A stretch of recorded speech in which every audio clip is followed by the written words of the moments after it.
নমস্কার বন্ধুরা, আমি সুখী বসাক আমার চ্যানেলে আপনাদের সকলকে স্বাগত জানাই। বন্ধুরা, অনেকদিন পর আবারও আপনাদের সামনে চলে এলাম রান্নার ভিডিও নিয়ে। আজকে আমি আপনাদের তৈরি করে দেখাবো দোকানের মতো চাল কুমড়োর মোরব্বা। একদম খেতে কিন্তু দোকানের মতনই হবে, আর বানানো কিন্তু খুবই সহজ। তো আপনারা পুরো ভিডিওটা স্কিপ না করে আমার সঙ্গে থাকুন, আশা করি খুব ভালো লাগবে। আর এই যে এখানে আমি একটা বড় মাপের চাল কুমড়ো নিয়েছি, দেখুন এটা কিন্তু আমাদের বাড়ির গাছের চাল কুমড়ো। আর অনেকগুলো চাল কুমড়ো হয়েছিল বন্ধুরা। তো চাল কুমড়োগুলো চালের উপরে ছিল, তো সেরকম সময় হয়ে ওঠেনি পাড়ার, তো সেই জন্য অনেক বড় হয়ে গেছে। মানে 3-4টে বড় বড় চাল কুমড়ো আছে, তো একটা আমি নিয়েছি, এটা কেটে আপনাদের দেখাবো। তো বন্ধুরা, এখন আমি চাল কুমড়োটা কেটে নেব বটি দিয়ে। তো এত বড় চাল কুমড়ো তো লাগবে না, তো অর্ধেকটা কেটে নেব। প্রথমে একটু লম্বা করে কেটে নিলাম।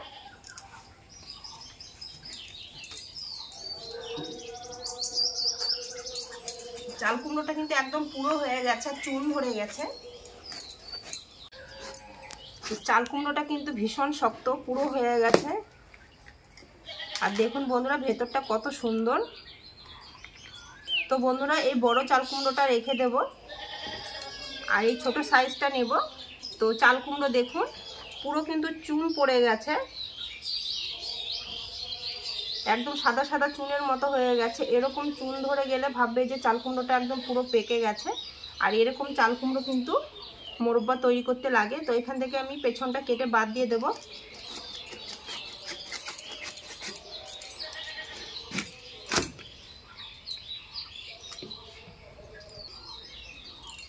এরপর আমি চাল কুমড়োটা কিন্তু কেটে নেব বটি দিয়ে।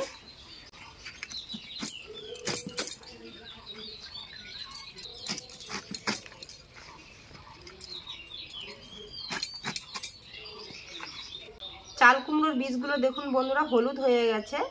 আর এরকম হলুদ হলে ভাববে যে চাল কুমড়োটা একদম পুরো হয়ে গেছে বীজের জন্য। আর এই বীজগুলো রেখে দিলে কিন্তু বর্ষার সময় ফেললে আবার কিন্তু নতুন চাল কুমড়ো গাছ তৈরি হবে। তো এই বীজগুলো আমি রেখে দেব। চাল কুমড়ো এবার আমি ভালো করে ছিলে নেব, চাল কুমড়োর গায়ে যেন সবুজ অংশটা না থাকে। এই যে দেখুন এরকম করে ছিলে নিতে হবে, মোটা করে। তো একইভাবে আমি সব চাল কুমড়োগুলো কিন্তু ছিলে নেব। চাল কুমড়ো আমি ভালো করে ছিলে নিয়েছি বন্ধুরা, দেখুন গায়ে কিন্তু কোনো সবুজ অংশ নেই। আর এইভাবে করে ছিলে নিতে হবে। এরপর মাঝখানে আবারও কেটে নেব। এরপর এই মাঝে যে বীজগুলো আছে এগুলো কিন্তু পুরোটাই ফেলে দিতে হবে। নরম অংশ নেওয়া যাবে না, শুধু এই শক্ত অংশটা নিতে হবে। তো এগুলো কেটে জলের মধ্যে রেখে দেব।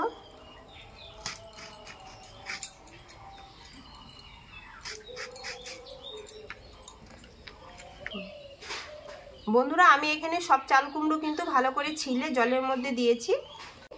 এরপর এখানে একটা আমি চাউমিন খাওয়ার চামচ নিয়েছি, এই চামচ দিয়ে আমি এইভাবে কিন্তু ফুটোফুটি করে নেব। এইভাবে করলে কিন্তু চিনির শিরাগুলো এই চাল কুমড়োর মোরব্বার ভেতরে ঢুকবে, আর খেতে কিন্তু ভীষণ ভালো লাগবে। তো এইভাবে আমি সম্পূর্ণ চাল কুমড়োগুলো তৈরি করে নেব। আর এই কাজটা কিন্তু একটু ধৈর্য সহকারে করতে হবে।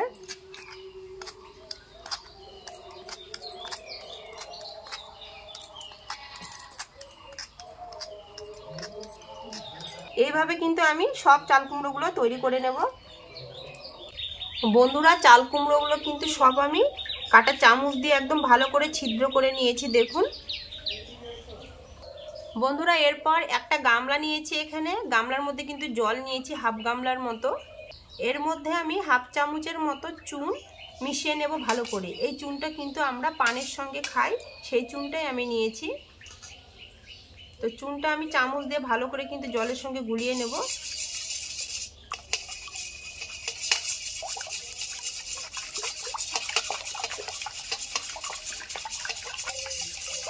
চুন ভালো করে জলের সঙ্গে মিশিয়ে নিয়েছি। এরপর আমি যেই চাল কুমড়োগুলো চামচ দিয়ে ছিদ্র করে রেখেছিলাম সেগুলো কিন্তু একটা একটা করে দিয়ে দেবো এই জলের মধ্যে।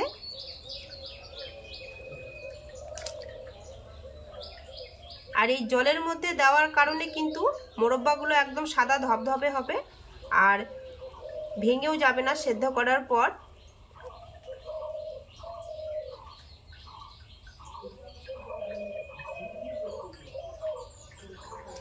সব চাল কুমড়োগুলো আমি এই চুন জলের মধ্যে দিয়েছি।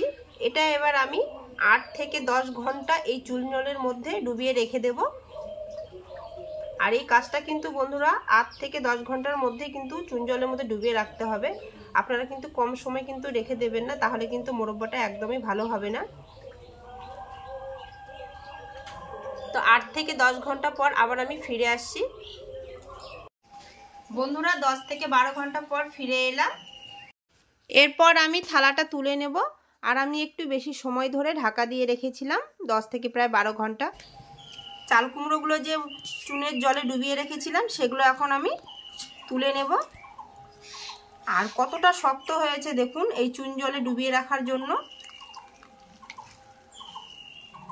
এরপর ভালো করে কিন্তু চুন জলগুলো হাত দিয়ে চিপে চিপে নিতে হবে।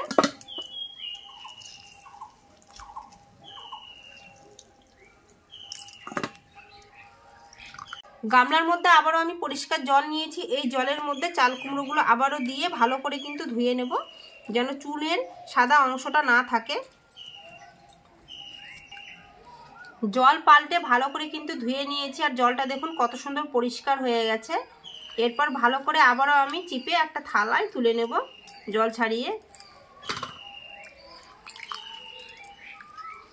এরপর আমি চাল কুমড়োগুলো পিস পিস করে বটি দিয়ে কেটে নেব। ঠিক এরকম সাইজের করব মোরব্বার পিসগুলো, খুব একটা বড়ও না খুব একটা ছোটও না।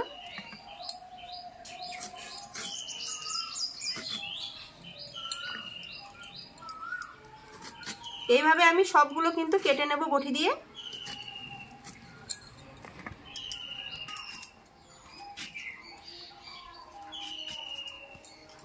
দেখুন বন্ধুরা এক থালা আমার চাল কুমড়োর কিন্তু মোরব্বা কাটা হয়ে গেছে। এখন আমি উনুনটা ধরিয়ে নেব মোরব্বাগুলো সেদ্ধ করার জন্য।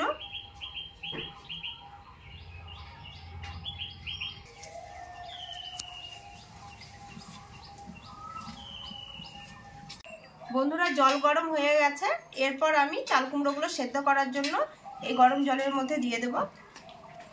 বন্ধুরা এখানে আমি 1 কেজি 200-র মতো চাল কুমড়ো নিয়েছি, আপনারা চাইলে এরও কম নিতে পারেন। আর এখানে আমি 1 কেজি চিনি দেব। সব চাল কুমড়োগুলো দেওয়া হয়ে গেছে। এরপর ঢাকা দিয়ে 80 থেকে 90% মতো সেদ্ধ করে নেব চাল কুমড়োগুলো। 80% মতো চাল কুমড়োগুলো সেদ্ধ করে নিয়েছি। এর বেশি সেদ্ধ করার দরকার নেই, বেশি সেদ্ধ করলে চাল কুমড়োগুলো কিন্তু ভেঙে যেতে পারে আর মোরব্বাটা একদমই ভালো হবে না। এরপর একটা ছাঁকনি দিয়ে ছেঁকে ছেঁকে একটা থালার মধ্যে চাল কুমড়োগুলো তুলে নেব।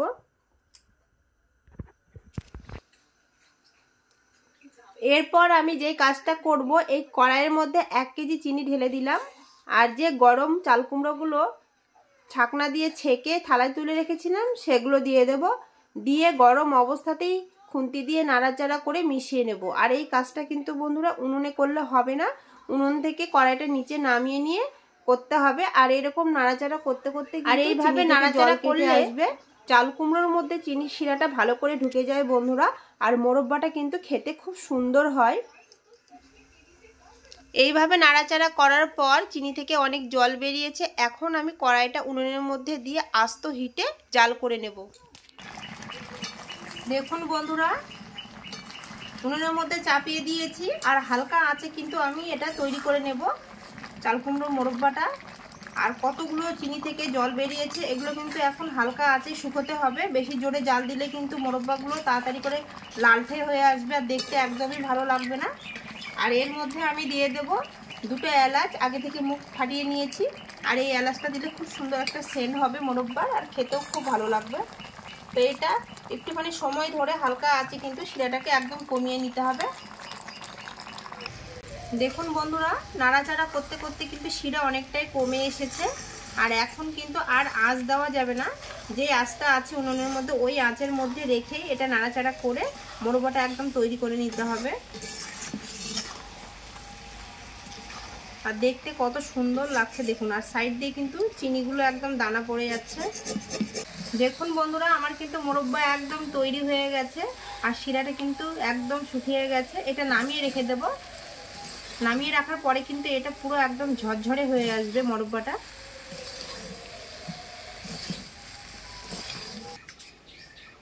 বন্ধুরা দেখুন মোরব্বাটা ঠান্ডা করার পর কত সুন্দর হয়েছে, একদম ঝরঝরে, আর একদম গায়ের মধ্যে কিন্তু চিনি লেগে আছে, আর খুব সুন্দর হয়েছে কিন্তু মোরব্বাগুলো এবার আমি একটা প্লেটে তুলে নেব।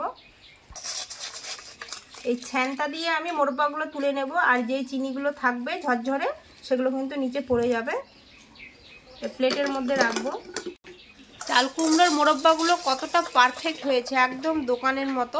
আপনারা আওয়াজ শুনে কিন্তু নিশ্চয়ই বুঝতে পারছেন, আর দোকানের থেকেও কিন্তু কম না, দেখতে একদম দোকানের মতো হয়েছে বন্ধুরা মোরব্বাগুলো।